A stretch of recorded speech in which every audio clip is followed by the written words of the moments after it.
Boa noite. Pessoal que for acompanhar pela internet, depois a gente vai colocar esse vídeo no canal Transmutação Renato, lá no YouTube, tá? E tem os vídeos que a gente vai falando. Eu digo depois porque a gente não transmite ao vivo e porque também, como eu não preparo a fala, eu ainda vou ouvir, certo? Então, depois que eu escuto é que eu coloco. Esse tema, quando eu vim falar adultério, me vieram duas reflexões. A primeira reflexão é sobre um livro chamado A Arte da Guerra, que é Sun Tzu. Ele diz: um general vai à guerra, mas ele não está em guerra. Não sei se vocês conseguem captar o poder disso. Eu, depois que pensei e vi essa frase, que tenho tentado trabalhar na minha vida, o estar presente, olhando e aprendendo momento a momento nas minhas relações, e consequentemente tenho tentado negar, me afastar de tudo que tem a ver com a fuga.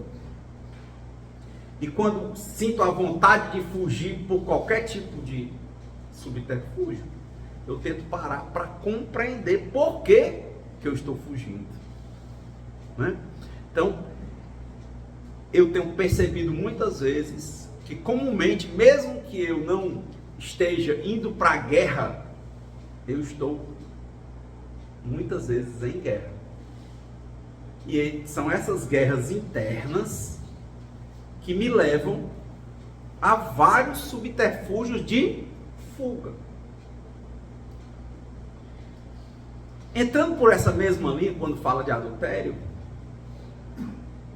porque quando, na primeira acepção aqui que ele está falando, do adultério no sentido matrimonial, né, de uma relação monogâmica, né, porque você sabe, tem vários tipos de relação, né, tem poliamor, tem vários tipos. Então, numa relação monogâmica, ou mesmo em qualquer tipo de relação, depende do pacto que os dois, ou os três, como foi que fizeram, né? Assim, é uma questão, né, que é a ser pensada, né? Então, a questão do adultério, a questão vem diretamente relacionada à questão da fuga. E a questão da fuga está relacionada à guerra que tem dentro da gente. A gente indo ou não para a guerra. Porque muitas vezes quem cria a guerra somos nós. Então, às vezes, dizia naquela novela Roque Santeiro, lembra do Roque Santeiro? Roque Santeiro dizia muitas vezes: olha, às vezes o diabo não é tão feio quanto pintam. Então, às vezes, por causa da nossa guerra interior, a gente tem tanta ansiedade, não é isso? Que os acontecimentos são meros acontecimentos, nem são bons, nem são ruins, mas pra gente, como a gente já conceituou de coisa ruim e tal, a gente cria uma tempestade num copo d'água. Por isso que o Renato Russo dizia assim: tudo é dor, e toda dor vem do desejo de não sentirmos dor. Quer dizer, o cara pensa logo que lá na frente vai ser doloroso, aí dói muito mais até de chegar lá. Daí os processos de ansiedade. Então, basicamente, esse é um ponto básico, né? Aqui, sendo bem repetitivo, na minha reflexão, quando eu vou falar de adultério. Porque há uma dificuldade de lidar individualmente com as relações que eu tenho e que eu acho que a maioria das pessoas tem. Como tem essa dificuldade, a gente fica procurando coisas que a vida não propõe. Exemplo: segurança, estabilidade plena. A vida propõe isso? Quem é que não procura segurança e estabilidade aqui? Quem é que, consequentemente, não sofre por segurança e estabilidade aqui? Quem sofre por isso? Sofre. Sofre e faz os outros sofrer. Por exemplo, eu estou lendo um dos livros mais antigos da China, feito por Fuxi, né, que chama o I Ching, ou I Ching, né? Que nada mais quer dizer que o Tratado das Mutações, é mostrando em 64 hexagramas esse movimento constante da vida. Mas nós não queremos que a vida tenha os movimentos que a vida tem. Nós queremos que a vida tenha os movimentos que a gente quer. Por exemplo, se você nasce numa condição econômico-financeira difícil, você quer mudar, concorda ou não? Mas na hora que você tem a sua casa, seu carro, seu marido, seus filhos, tá tudo bom, aí você quer o quê? Que a vida pare. Concorda? Então você sofre por aquele momento de prazer e depois sofre muito mais porque aquele momento vai passar. Ó, tá vendo aí? Então, diante desse conflito todo, surge uma coisa chamada fuga. E dentro das fugas tem o adultério. Ou não é uma fuga?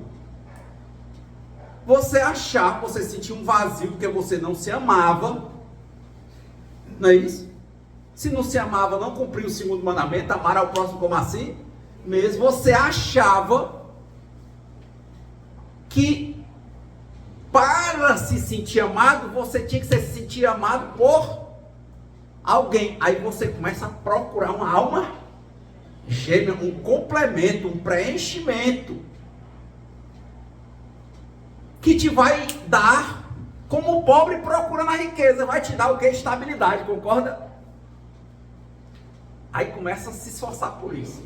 Fazer tudo, se torna um escravo da opinião que você acha que os outros têm, adicto daquilo, faz tudo, muda o corpo, muda o cabelo, muda tudo para seduzir. Porque você acha que se você tiver aquilo, aquela pessoa, você vai se sentir completo, não vai ter vazio. Não é isso não? Mas como é que uma pessoa que não se ama vai poder amar? Dá certo? Quem está ferido, fere. Começa por aí, ó. Uma compreensão equivocada acerca da natureza das coisas, que fez com que uma pessoa, ao invés de olhar para o vazio que tem nela e compreender o vazio, e ter os momentos de solitude, que é ter uma plenitude quando tivesse só, tá bem, e aí entender que quem está bem pode fazer o bem, quem se ama pode amar e se permitir ser amado. Ela começa a transferir toda essa responsabilidade que ela tinha de se conhecer, entender tudo que estava rolando por dentro, botar cada coisa no lugar dentro do sistema dela, entende? E ela troca toda essa energia para seduzir os outros. Existe isso ou não? E aí ela vai e seduz e conquista. Só que na hora que ela conquista, quando ela se sente estável, aí ela vê que ela continua do mesmo jeito. Ela sente o mesmo vazio que ela não quer ver e ela procura fugir. Então, quando ela estava fugindo dela para procurar um preenchimento fora, ninguém está dizendo que a pessoa vai se isolar, entenda. A gente está dizendo que a pessoa tem que primeiro se entender para poder se relacionar honestamente consigo e com Deus e com a vida, se amar para poder ser uma parte integrante da vida e uma sinergia da vida, belíssima. Mas nós temos uma probabilidade de não fazermos isso. Nós temos muito medo de entrar em contato conosco. Estou mentindo? Ou não? Estou falando difícil? Então a gente procura sempre um projeto novo. Fuga por amor. Ó, amor entre aspas. Você não se ama, você não é capaz de amar. Fuga geográfica, vou passear. Fuga pela bebida, é uma droga lícita. Fuga pela droga lícita, vou tomar diazepam para dormir. Alombrada aqui do. Tudo é um medo muito grande de se deparar consigo, entende? Então começa os processos de fuga, porque a gente está numa guerra profunda para não se enxergar, sabe? Olha, eu vou andar de bicicleta, eu percebi isso. Para mim um grande símbolo é uma árvore, porque a árvore consegue ficar no lugar dela a vida todinha e pronto. Mas eu fico com inquietação, né? Quando o mundo para, assim, tem o barulho, quer dizer, eu estou com medo de ver quem? Eu. Aí eu vou por um caminho, eu percebi, principalmente quando eu andava com mais pessoas, sempre assim, alguém começa a andar comigo, passa um tempo, depois não anda mais, né, assim? A pessoa, não, mas vamos por tal canto, que tu só gosta de ir pelo mesmo canto. Ele sabe por quê? Porque me desconforta ir pelo mesmo canto. A minha vontade é ficar sempre mudando. Por quê? Porque a minha cabeça, ao invés de estar me vendo e aquela andada de bicicleta ser uma espécie de meditação, eu vou estar vendo o quê? Conhecendo o novo ambiente. Então sempre eu vou querer desafios maiores e tal, quando na verdade ela era uma provocação para eu entrar em contato comigo.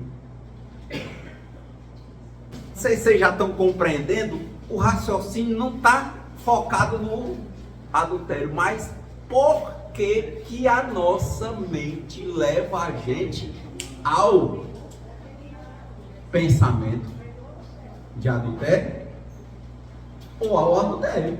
Não é isso que a gente está falando? O porquê precede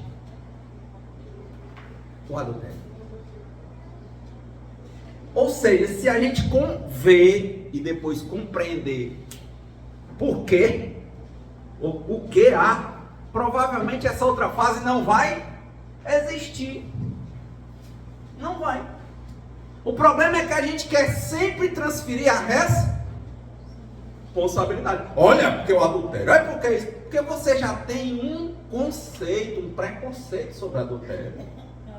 E no preconceito sobre adultério, você vai encontrar o quê? Uma forma que vem de toda uma cultura para você apontar para algo que está longe de você, entende? Algo que não está na sua governabilidade. E o que está na sua governabilidade você não quer enxergar. Eu não quero enxergar.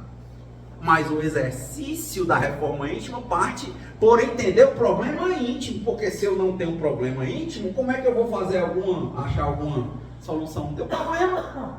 Não, o problema é adultério. Aí a pessoa começa a falar de adultério, vai falar porque tem poliamor, porque tem não sei o quê, porque isso não existe, ou é porque é feminista, ou é porque é macho. Tudo é externo. Mas vamos entrar na questão. A questão é: você se sentia vazio? Ou, na verdade, você nunca parou para ficar sozinho com você mesmo, morrendo de medo do vazio? Você nunca viu o seu vazio, mas você tem medo de ver, concorda? Então na hora que você pensa que vai ver o vazio, você corre. Aí o pensamento vai para qualquer canto, só não quer ir para ver o que é que tem. Como é totalmente desconhecido, não quer ver. Aí começa a pensar em soluções de como fugir. E pronto, aí veja, mesmo que você já tenha tido experiências com vários relacionamentos, e todos eles terminaram na mesma coisa, você sentindo a mesma coisa, que era o quê? Se deparar você no momento em que você está na porta de se enxergar, aí você corre, pega o bonde em DASA, dependendo de Amor e Sexo Anônimos, eles falam isso do bonde, né? Você corre para pegar um novo relacionamento. Não é assim, não é o normal? Sai de um, é o bonde, e entra no outro. A pessoa diz: nada como um amor para esquecer, um amor novo para esquecer um amor velho. Não tem nada de amor. Não tem nada de amor. Então, até que ponto nós temos o compromisso conosco, com a vida, de pararmos para olhar para nós mesmos? Será que isso tem alguma coisa a ver com egoísmo? Acho que não. Tem a ver com egocentrismo? Não. Tem a ver com amor próprio. Se vê. Não paramos. Quando a gente chega na porta de se ver, a gente corre. Ou bebe, ou usa drogas lícitas ou ilícitas, ou procura relacionamentos. Porque envolve demais um relacionamento, gente, sabe? Você se arruma, você se ajeita, né? Assim, não. Você vai para lá, você vai para cá, você faz tatuagem, você faz tudo para ser aceito naquele grupo. Você emagrece ou você engorda, você pinta o cabelo de uma cor, do outro, ou de 3, ou de 5, ou de 10. Aí depois que você consegue conquistar aquela pessoa, aí começa, se faz de bom, Começa a estudar as coisas que a pessoa sabe para você falar, para ser agradável, conhecer a família, se aproximar da família, conquistar a família, para a família te aceitar, para aquela pessoa gostar de ti. É tanta coisa você querendo se sentir amado. É um processo tão grande de você encaixar, que depois que você encaixa, de novo, aí você bate na porta e diz assim, não, já encaixei. Aí você de novo, agora eu vou olhar para quem? Para mim. Aí você, Deus me livre. Procura uma nova confusão, que é um novo modo de você fugir de você. Aí vem um novo adultério. Todas as vezes que a gente para olhar a fuga e o momento em que a gente está mais recaído em fuga, pode prestar atenção. A gente está exatamente na porta de se ver e a gente tem medo do que a gente vai encontrar. Não sei se vocês conseguem enxergar isso. Vou dar um exemplo aqui.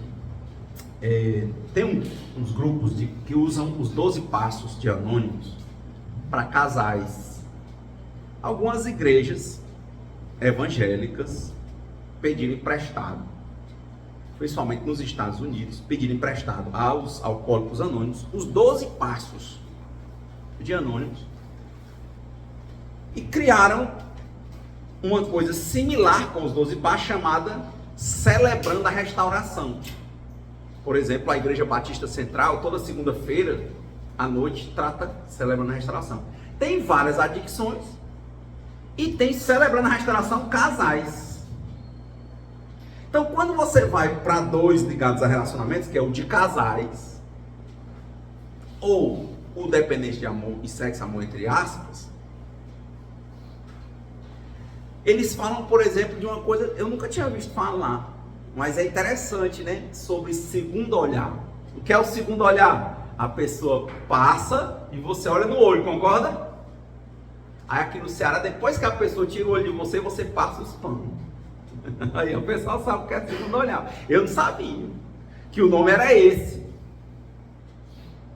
E quando eu percebi, é isso, quer dizer, é o primeiro olhar, é o olhar de conhecer. O segundo olhar é o olhar com uma intenção, provavelmente já de caráter sexual. Segundo olhar é. Então é muito interessante que quando os casais começavam a fazer suas partilhas de depoimento, a diferença lá do anônimo normal é que nos anônimos normais, homens e mulheres falam uns para os outros. E lá, se homem fala para uma mulher, fala para a mulher, entendeu? E aí na fala, né, tem uma falazinha de meia hora antes, o casal fala da relação de casal, no caso dos casais. Aí depois, na hora que vai falar, partilha individual. E era muito comum escutar partilhas de pessoas que reconheciam a natureza da imperfeição delas, começando, antes de pensar em adultério, a pessoa fazia logo o segundo olhar. E o segundo olhar, que era esse olhar que tem segundas intenções, como a gente fala, acho que é melhor entender assim, não é isso? Que a pessoa olha como quem diz, olha para ver se ela tem algum interesse, algum desejo, geralmente algum desejo carnal. É muito comum escutar nos depoimentos que a pessoa diz assim, poxa, olha, eu luto contra várias adicções. Uma delas é o segundo olhar. Então a pessoa diz assim, olha, eu nunca traí a minha esposa, o cara fala. Mas, nunca traí diretamente, mas, por exemplo, eu não posso ir para uma praia, eu não posso ir porque eu fico... O olhar de radar, no DASA, independente de amor e sexo normal, chamava olhar de radar, é olhando para todo lado, acendendo isso. E as pessoas começam a partilhar, e nas partilhas você começa a escutar que os sintomas dessa adicção começam a ficar cada vez mais fortes quando a pessoa está passando por um relacionamento que está em paz ou quando está tendo conflito no relacionamento. Conflito. Quando toda vez que a pessoa se encontra insatisfeito, não se sentindo preenchido pelo companheiro que ele estava ali para usar, ele já pensa o quê? Em várias outras possibilidades. É uma fuga.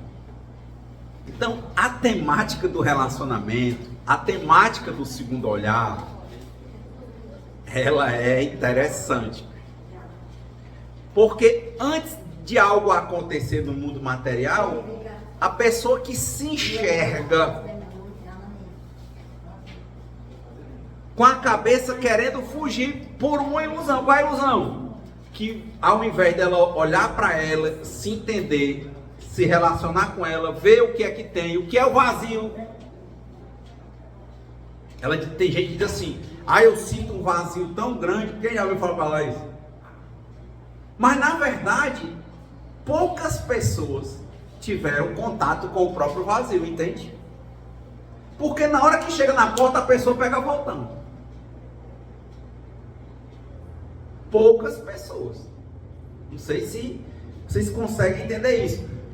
O medo é tão grande de sentir o vazio que a pessoa foge. Ela corre. Ela não conhece. Ela não conhece.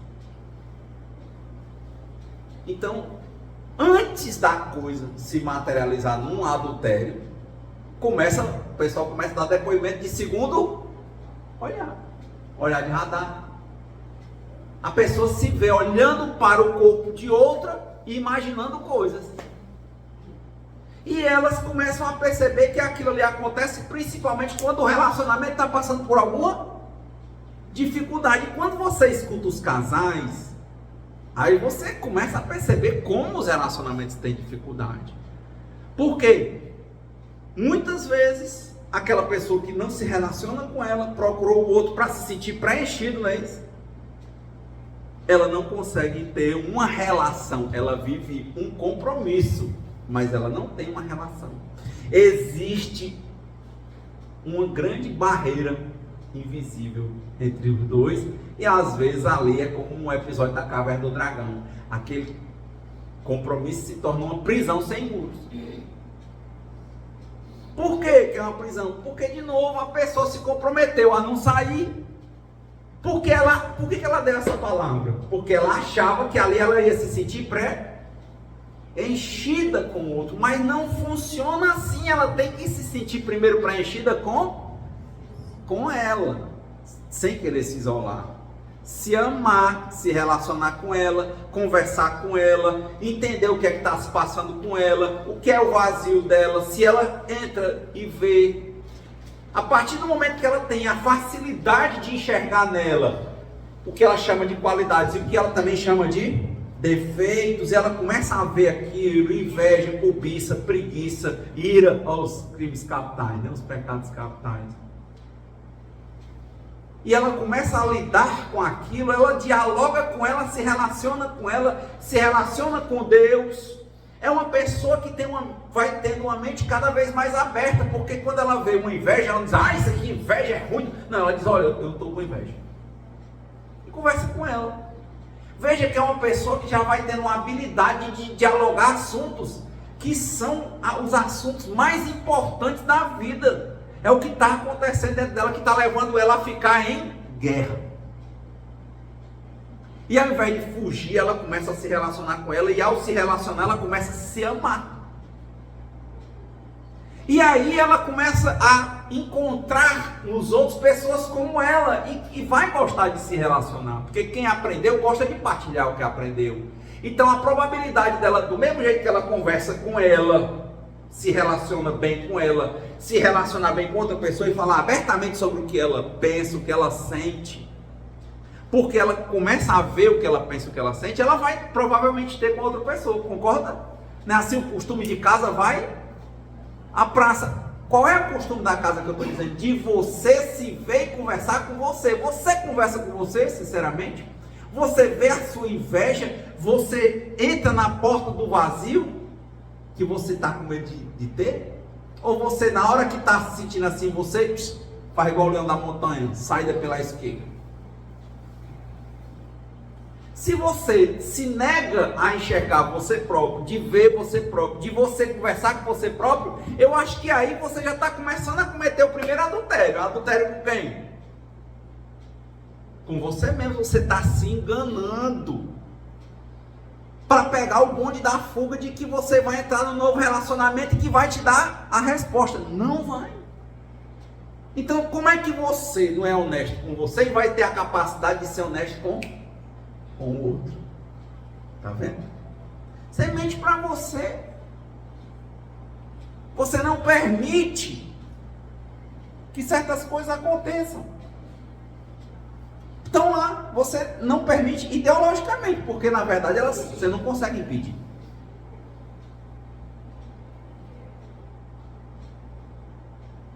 Aí você entra no relacionamento, não é acostumado a conversar honesta e abertamente com você. Aí você acha que com a outra pessoa, porque vai ter todo esse movimento, você vai ter um preenchimento. Uma pessoa que vai adivinhar o que você quer. E vai fazer tudo o que você quer. E isso é uma ilusão. Não é não?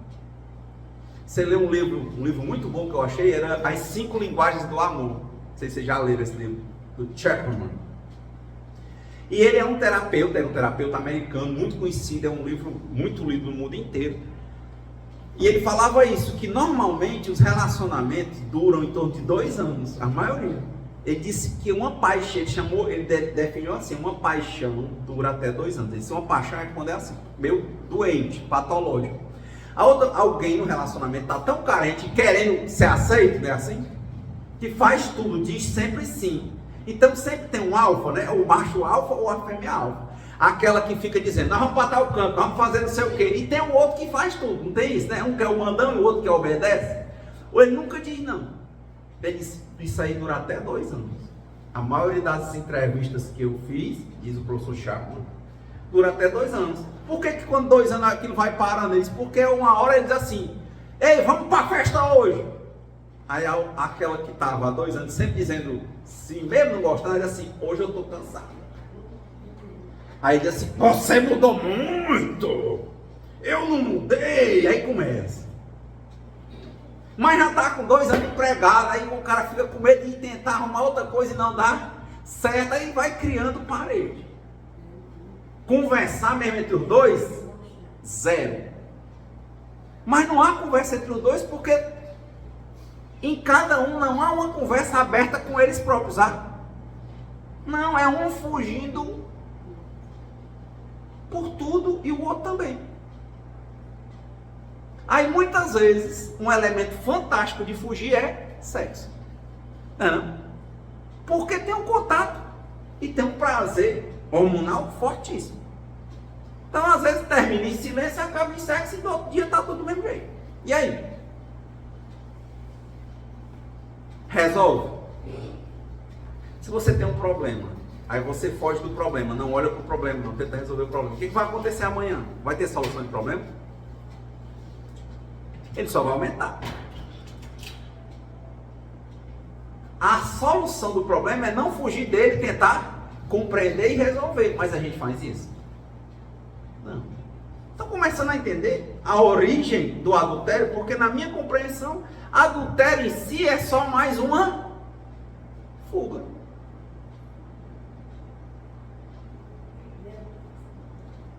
Decorrente do medo que a gente tem de se relacionar com a gente mesmo. E a pessoa diz que é um vazio, mas ela não sabe. Os antigos chineses, orientais, eles falam sempre da importância do vazio. Não sei se vocês já ouviram falar isso, né? A gente tem tanto medo do vazio, né? Fala do vazio sem conhecer o vazio. Quanta gente tem medo de meditar em silêncio? Tem que ter uma música, a cabeça dela está acompanhando outra coisa, entende? Quero saber ela acompanhar ela.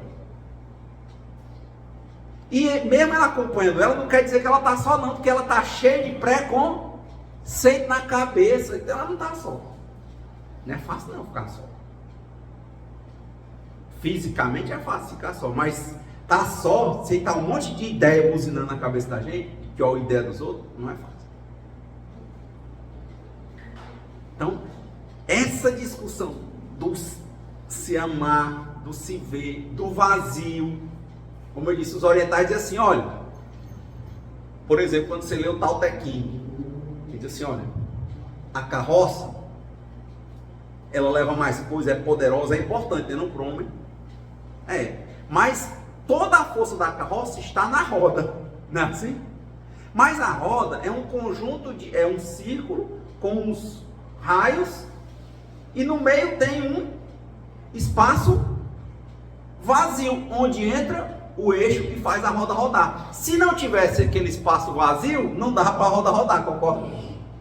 Ela só roda porque tem um espaço vazio. Ele disse, olha, a gente valoriza a matéria, mas o que tem valor na matéria é o espaço vazio. E a gente morre de medo de ver o vazio, de ver a importância, a utilidade do vazio. Ele diz assim, olha, você compra um vaso, o vaso é lindo, é de louça, porcelana, pintura bonita, mas você usa o vaso, paga pela imagem, mas o que é útil dele é o vazio, porque é para você botar alguma coisa dentro. Não é não? Você compra uma casa, paga pela imagem da casa, mas você não quer uma casa toda maciça, você quer um espaço vazio. Você compra um carro, e se a pessoa, você comprasse um carro e tivesse lotado de coisa, o carro fosse maciço, não tivesse oco, como é que você ia andar dele? Entendeu? Ele diz, olha, é importante o vazio. O vazio é útil para a gente entender o sentido da vida, mas o problema é que nós, ocidentais, somos educados a morrer de medo dele. Tudo que é útil, a utilidade está no vazio, mas a gente não quer ver. Então, o problema, se eu puxar para o centro do evangelho, qual é? Capítulo 8, bem-aventurados aqueles que têm puro o coração. O que é a pureza? É uma coisa limpa de outros elementos. O vazio, o espaço, a mente capaz de se enxergar, capaz de se relacionar consigo para poder se relacionar bem com os outros. Isso é difícil. Então, achando a nossa fala complexa hoje, quem está conseguindo se enxergar em algum ponto do que eu estou falando, levanta a mão, por favor. Porque parece complexo. E eu tenho falado porque é o que eu tenho tentado usar nas minhas meditações parado ou a qualquer hora, porque para mim viver está aprendendo. Então eu fico olhando o que é que está acontecendo. Não é fácil, como eu disse, a gente quando pensa que vai ficar só, sai correndo. Quando pensa que vai sentir vazio, sai correndo, toma remédio para dormir, vai ler, às vezes lê uma fuga, beber, fazer qualquer coisa. Com medo de uma coisa que a gente não quer se deparar com ela, que é o vazio. Difícil. Então, às vezes que eu ouvi sobre segundo olhar, geralmente estavam relacionadas a pessoa estar numa coisa que ela quer fugir. É muito difícil o relacionamento. É muito difícil. Por que é difícil o relacionamento com os outros, gente? Porque nós temos a grande escola de nos relacionarmos conosco, mas nós não queremos. Em qualquer coisa. Você, por exemplo, quem fez alguma faculdade, alguma graduação aqui? Quem dessas pessoas que levantaram a mão que tem graduação, que tem plena convicção de que não foi uma escolha livre, de que foi pressionado ou pelo pai, ou pela mãe, ou pela sociedade, ou pela vaga do mercado? Quem? Tá vendo? Você nunca se relacionou com você para você saber realmente quem você é e o que você quer. Como é que você vai encontrar alguém que também não fez isso e vai ser fácil? Marcar encontro de casal, aí vamos lá. Bora todo mundo, aí vamos marcando um restaurante. Para quê? Atender o prazer da comida, comer, beber. Aí sentam as meninas, as mulheres com as mulheres, os homens com os homens, conversar a besteira. Sim, qual foi a relação ali?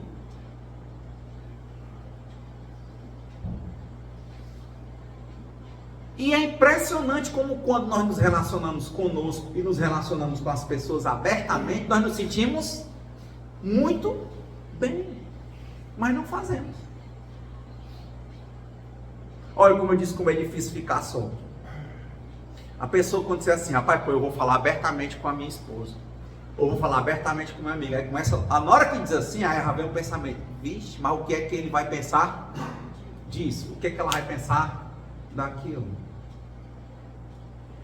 Aí pronto. Tá vendo? Você não tá só. Não tá.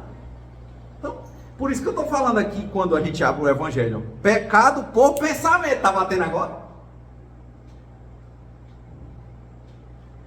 O adultério. Aí ele diz, adulterar é isso, é ficar alterando a verdade das coisas. A natureza, tentar mudar falsamente a natureza, porque mudar a natureza de verdade chama transmutação. É mudar a natureza de uma coisa, mudar mesmo. Agora, ficar se fazendo que muda de aparência é adulterar. Não percebe não? Aí a gente lê de novo o texto, olha. Aprendestes o que foi dito aos antigos, não cometereis adultério. Mas eu vos digo que todo aquele, ó, ele vai dar um passo atrás. Todo aquele que tiver olhado uma mulher com mau desejo por ela, já cometeu adultério. Ou seja, a discussão, aquilo ali é uma consequência. Antes tinha um pensamento. Mas esse pensamento, se ele der um passo atrás, é o quê? A gente já está falsificando a verdade para a gente. Então, a minha compreensão atual é nesse sentido, né? A reforma íntima parte de um olhar sincero para dentro de nós mesmos, sem subterfúgio, respeitando todos os profissionais, mas pare você mesmo e tente olhar para você, tente ficar só, de verdade. Não quer ficar só? Sem uma avalanche de preconceitos. Olhe para você, tente olhar para você como você é. Tente olhar para dentro de você sem dizer isto aqui é certo, isto aqui é errado. Olhe. Não passe a mão na sua cabeça e nem se condene. Só olhe. É um grande exercício de verdade, de honestidade absoluta com você e com Deus. E isso aí vai se replicar nas suas relações, porque você vai estar desenvolvendo uma relação honesta e sincera com você. E a probabilidade de você, desenvolvendo isso, ter relações abertas e sinceras com os outros, vai ser altíssima. De modo que essa palavra adultério, ela vai sumir. É por isso que ele diz assim, quando a gente compreende as coisas como elas são, elas somem. Certos hábitos somem. Dá um exemplo aqui, outro. Quando eu li um livro chamado Buscadores de Autoestima Anônimos, uma apostila, construída de experiência, força, esperança de partilhas de pessoas. Eu gosto muito de ler sobre os anônimos, porque é em cima de partilha de realidade, quando a pessoa parou um momento da vida, assumiu a natureza exata das falhas que tem e começa a tentar um diálogo sincero com a mente aberta. Então eu acho fantástico. Então lá, por exemplo, a gente, quando eu vi antigamente, principalmente aqui no Ceará, homem que é muito mulherengo, o que o pessoal diz aí? É o danadão, não é assim, hein? É o gostosão, não é isso? Lá você começa a ver, quando você lê o Buscador de Autoestima, que ali nada mais é do que uma pessoa que aparenta força e que lá dentro ela é o quê? Frágil. A estima dela, ao contrário do que você pensa, é tão baixa que ela precisa constantemente ser confirmada. E aí ela vai atrás de um relacionamento. Na hora que ela se sente confirmada, ela acha que não basta, porque ela não sentiu o preenchimento, que não tem, só ia preencher quando ela se entendesse. Ela vai para outra, e mais outra, e outras. Eu conheci uma pessoa que tinha 10 namorados, mantinha 10 namorados sem um saber do outro. Cidades diferentes. Pensa o trabalho que isso dá, gente. Uma menina com 10 namorados. Imagina o tanto que ela estava fugindo dela. Tinha dia de dar os parabéns para cada um, tinha tudo. O telefone, para um saber não sei o quê. E a logística, entendeu? De quando um estivesse na cidade, não estar ao mesmo tempo. E antigamente você ia olhar e ia dizer assim, olha, essa menina é promíscua, e usar todo tipo de nome, né? Mas quando eu li Dependente de Amor e Sexo, tem um livro muito bom, viu? O nome é Dependentes de Amor e Sexo Anônimos, Daza. Tem inclusive reuniões aqui no São João Tauap, numa escola, dia de quinta-feira, de 7 às 9. Partilha de experiência com esperança sobre dependente de amor sempre. Com amor entre aspas. Como eu vi também na apostila de adictos a romance, quem for acompanhando lá pelas páginas, teve momentos que eu expliquei sobre a adicção a romance. Então ele mostrava que aquela pessoa, na verdade, tinha uma profunda baixa autoestima, que desaguava numa profunda codependência, numa profunda adicção à opinião que ele achava que os outros tinham, de uma necessidade absoluta de se sentir confirmado. E era impressionante, aquela pessoa linda que chamava a atenção, impossível ela passar aqui e não ter milhares de segundos olhados. E ela sabia. E ela tinha esse tanto de namorado, e quando aparecesse que desse certo, ela encaixava. E vez por outra você pensava que ela estava bem, que ela era muito chamativa e animada, bebendo e brincando. E quando eu soube outro dia, estava tentando se matar. Isso é claro. Que eu não enxergava que aquilo ali era fuga. Olha, estou aprendendo a palavra. Nem ela. Por mais que ela ocupasse a mente dela, entre a família dela, o trabalho dela, os estudos dela e essa ruma de relacionamento, grita a gente se deparar com a gente mesmo. Nem ser na hora de dormir, é um negócio. Aí na hora de dormir, toda hora ela estava acordada de madrugada. Se mandava sua mensagem, te mandava, ela estava assistindo, ou seja, ela tentava ocupar a mente dela 24 horas. Só que tem uma hora, gente, que não dá. Na hora que ela topou com essa porta, que ela não conseguiu fugir, ela tentou se matar. Depressão, remédio, psiquiatra. Aí estabilizou, aí arrumou um relacionamento só, se juntou. Pouco tempo, separou. Um pouco tempo, outro. Eu acho que ela já juntou mesmo assim umas 7 vezes, depois disso aí. Comum. E antes eu achava que isso era promiscuidade. Não é não. Isso é uma doença emocional. Mas quem diz? Quantos casos estão acontecendo dentro de casa agora que a pessoa está sempre procurando, sabe? Nunca está satisfeito com nada. Tudo tem que estar trocando, não sei o quê. Porque assim, quando eu vejo tanto problema nos outros, provavelmente o problema está onde? É a trave no olho, né? Se eu tiver com a lente do óculos sujo, todo mundo está sujo, né? Então, esse evangelho, para mim, quando você fala assim, manter a mente pura, poxa, você consegue ficar só? Você consegue se enxergar sem tanta opinião dos outros? Você consegue se ver? Você consegue parar ao menos um momento para se olhar? Não. Você se relaciona com você, a pessoa diz não. E você está assumindo compromisso de relacionamento? Tô. Como é que tá? A pessoa, quando ela abre a boca, se você perguntar para qualquer pessoa como é que está o relacionamento, a pessoa diz o quê? Bem. Ninguém praticamente fala quando está ali o casal e eles não conseguem conversar. E é a coisa mais comum que tem. Tem até, eu ouvi uma música aí de uma mulher dizendo, né? Acho que uma música de sofrência, não sei se é forró, vi outro dia no rádio. A mulher contando, né? Que vê os casais, é todo mundo alegre. E eles dois são desanimados. Tem tipo uma música agora assim, né? Os outros são os beijos, os abraços, e eles dois é aquele negócio frio.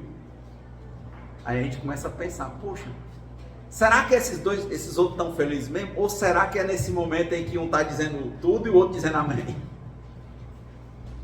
Ou é o momento em que as pessoas para sorrirem tem que estar bebendo ou usando alguma coisa? Eu estou falando é da real, na real não dá para esconder. Não dá. Então, finalizando, o que a gente tem refletido é isso, né? A questão que o evangelho está fazendo a provocação não é o fato do adultério. Quando uma pessoa mata, não é o caso de matar. A pergunta é, por que, meu filho, você não compreende o valor da vida com a profundidade e efemeridade, pouca duração que tem, e você perde a sua vida e tira a vida de outro. Você não vê o valor. Quer dizer, o problema não é o matar, entende? O problema é por que você mata. O problema não é mentir, é o que te leva a mentir. O problema não é o adultério, é por quê. O que está te fazendo tão inquieto? São perguntas que eu acho que estão chegando a nós todo dia, só que de novo, elas nos levam para a porta que a gente tem medo de abrir. Aí a pessoa se torna o chato do relacionamento, fica querendo fazer DR por cima de DR, né? Assim, né? Discutir o relacionamento, mas ela quer dizer que o defeito é da companheira, é do companheiro. Ele não faz o autotrabalho, que não tem fim. Estão percebendo? Capítulo: bem-aventurados os que têm puro coração. Puro coração é a mente limpa. Temos? Se não temos, tem serviço a fazer? Quando? Para sempre. É uma recuperação constante. Não dizer eu estou curado, estou bom. Não tem esse problema. Renato, você tem neurose? Tem. O que é isso? Problema com emoções. Você tem codependência? Tem. Problema com relacionamento. Tem isso tudo. Dependente de amor e sexo? Tenho também. Eu tenho tudo isso. Que bom. Quando eu olho no sentido de dizer o quê? Se eu me disponho a ver, entender, e os problemas vão sumir. É ruim é quando eu digo que todo mundo tem e eu não. Como eu falei, virar o chato de discutir e fazer DR, quando eu não fiz a DR principal. Qual é a DR? Comigo. Me entender, me compreender, ver como é que eu me comporto. Por exemplo, você tem uma mulher, ou você tem um marido, e você está ali, fala de mulher e marido, aí no dia que teu marido vai para um canto, como é que você fica? Porque é diferente falar de barriga cheia e barriga assim. Eu estava ali dizendo, né, falando um dia, aí o menino disse assim: tranquilo, meu marido é gente boa, eu trabalho muito, eu tenho uma filha de 5 anos, a mulher falando, né? Eu tenho uma filha de 5 anos, e meu marido trabalha, e hoje aqui, dia de sábado, eu estou aqui, eu trabalho a semana inteira, e fim de semana eu faço pós-graduação e tal, mas é tudo tranquilo. Meu marido é um cara pacato, eu não tenho desconfiança nenhuma, tá certo.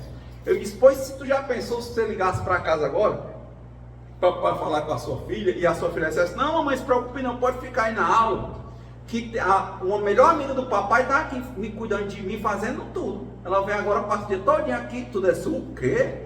Eu disse: ora, mais. A pessoa, quando abre a boca e joga assim: eu não tenho ciúme. Eu disse: você não tem ciúme, você está com ele aqui, mas você só vai saber em relação. Será que você não tem? Quando eu começou a falar o caso, ela disse: tu é doido, eu ia lá. Que conversa essa? Não, mulher, mas é só amigo. Eu disse: não, não aceito. Aí no instante ela disse: para ela não existia nem amizade entre homem e mulher. O que ela quer? Não existia almoços grátis e tal. Aí só, agora você não era plena? Nós não somos ainda. Nós oscilamos emocionalmente. E aí nós temos alguns fatores complicadores, porque antes de nós fazermos a nossa parte, o que aconteceu? Nós nos firmamos em relacionamentos, não foi isso? É isso que eu acho estranho. Vou contar aqui um caso espírita, que num livro chamado Há 2000 Anos tem um poema chamado Alma Gêmea. Então esse negócio de alma gêmea é tão comum, você é minha alma gêmea. Aí a pessoa acha que alma gêmea é muito usado pelos galanteadores e as galanteadoras, né? Para dizer que a pessoa é alma gêmea, porque a gente tem coisas em comum. Ora, meu filho, no começo, em que alguém vai dizer sim, o outro só vai dizer amém. Entendeu? Tudo que for não for em comum, a pessoa diz que é comum. E a pessoa não entende que alma gêmea quer dizer são almas que viveram muitas encarnações, próximo, tem muitas coisas em comum, mas não quer dizer que vão passar toda a eternidade juntos. E nem quer dizer que só vão ser coisas boas. É para passar, é como fala, na alegria e na tristeza. Leia o livro, que isso é no primeiro livro. Há 2000 anos o cara faz um poema material, ele está fazendo um poema para Lívia, o Lentulus, mas só que ali é há 2000 anos, aí depois teve 50 anos depois, Ave Cristo e renúncia. Aí a pessoa já pega o conceito, por quê? Porque ela quer se bebedar nessa ideia de que ela não precisa se entender, ela tem que ser preenchida por outra pessoa. Só faz ver desse discurso que parece que a gente está dizendo que a pessoa deve se isolar, concorda? E não é. Por mais que faltem palavras, gente, é impressionante. Quando a gente ajeita o nosso jardim, as borboletas vêm e há uma sinergia entre o jardim e as borboletas. Não é nada de isolacionismo, mas a gente precisa cuidar do nosso jardim. E nós somos muito negligentes. Não é isolacionismo. Eu realmente compreendo que a gente só se enxerga em relacionamento, é como eu disse, é nas oscilações da vida que a gente vai se ver. Mas a gente precisa se ver. Senão essas outras coisas vão sempre acontecer, e vão se repetir, e vão se repetir. Então não adianta ficar aqui atacando ao efeito. A gente tem que encontrar as causas. As causas. Aí a gente entra. O poema, o Mário de Andrade tinha quem estuda português sabe, né? Que diz que amar é um verbo transitivo, né? Quem ama, ama algo ou alguém, né? Assim precisa de complemento. Aí o Mário de Andrade escreveu um livro chamado Amar, verbo intransitivo. Diz, quem ama, ama. É um ponto. Então a pessoa ama, se o outro quiser ou não quiser ficar com ela. Se ela ama, ama. Mas a gente não quer, a gente quer um amor com reciprocidade. Será que existe isso? Porque se você se ama e você ama, você já sabe que todas as coisas vão mudar. Você vai mudar, você vai adoecer. Você ama você nessa cara, mas você vai ficar idoso, vai mudar. Vai mudar. Talvez até, eu admiro a minha inteligência, já pensou? Aí o cara vai, pega, descobre e desenvolve um Alzheimer. Não se ama mais? Que de novo, quem ama, ama. A mãe ama o filho, aí o filho tem que ir embora. Você vê muitos casos de mãe que você olha assim, poxa, se fosse outra. A mãe, não, criei meu filho para a vida. Aí tem outros filhos que são agressivos, entram na drogadição, e a mãe continua amando ele como filho. Ela ama, ele amando ela ou não, ele sendo bom ou não. Eu nunca esqueço um determinado momento da minha vida que eu fui extremamente problemático. Extremamente problemático. Que ninguém mais da minha família queria nem que eu andasse com os outros, nem que eu andasse em canto nenhum. E eu me lembro que um dia a minha mãe chorando, eu tinha uns 15 anos. Ela disse assim, chorando, viu? Ela tinha sido atropelada, estava numa cama, não podia fazer nada, que ela tinha tentado bater todo mundo, peito, não resolvia não. Aí ela atropelada e eu botando boneco por aí. Aí ela chorando, ela dizia assim, você pensa que eu vou desistir de você, que eu vou abandonar você, mas eu quero só dizer uma coisa para você, você pode fazer o que você quiser. Do jeito que você vai acabar me matando, ela disse. Mas mesmo que você me mate, você é meu filho. Eu amo você. Pode fazer o que você quiser. Gente, foi mais impactante do que as pistas. Por isso que o amor, ele vence todas as barreiras. Só extremamente difícil ainda, mas acho que talvez perguntasse a ela por isso. Quem ama, ama. Já pensou se ela disse assim, filho, eu só te amo se tu for assim, se tu for assado. Não é. Outro dia eu vi uma pessoa de condições econômicas muito boas, não pôde ter filhos, adotou um casal, chama Filhos do Coração, estava com os filhos, aí o relacionamento dela, que era ótimo, não deu certo, ela separou. Na época, os meninos começando a adolescência, você imagina, os meninos, filhos do coração, foram adotados. Aí os pais, já sabendo, aí separam. Para qualquer um, é um impacto. Ora, os meninos começaram a dar problema. E o marido dela arranjou logo outro e teve um filho com a outra. Então, e foi morar no Eusébio, e ela em Fortaleza. Aí pronto, aí ficou, e ela com problemas físicos, de saúde, de mobilidade inclusive, o menino dando trabalho, o menino que só tirava 10, começou a dar trabalho fortemente, ser agressivo com ela, e a menina também, o negócio difícil, e eu lembro demais dela procurando o quê? Uma forma de desadotar, que ia entrar com um processo judicial porque eles ainda eram menores, 16 anos. E eu fiquei muito reflexivo sobre aquilo, né? Graças a Deus, depois tudo, né, se resolveu e tal, né? Depois se equilibrou, né? Os meninos se equilibraram, parece que estava tudo bem.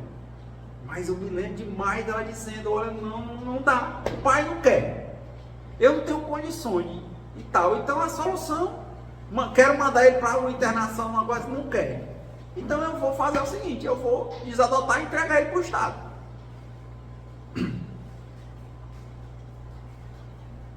Pesa, né?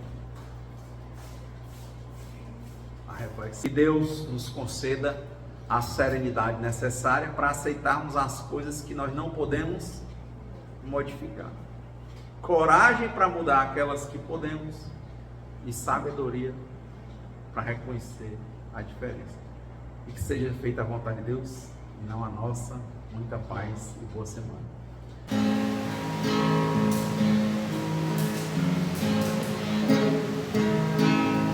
Quem espera que a vida seja feita de ilusão, pode até ficar maluco ou morrer na solidão. É preciso ter cuidado pra mais tarde não sofrer. É preciso saber viver. Toda pedra no caminho você deve retirar. Uma flor que tem espinho você pode se arranhar. Se o bem e o mal existem, você pode escolher. É preciso saber viver. É preciso saber viver. É preciso saber viver. É preciso saber viver.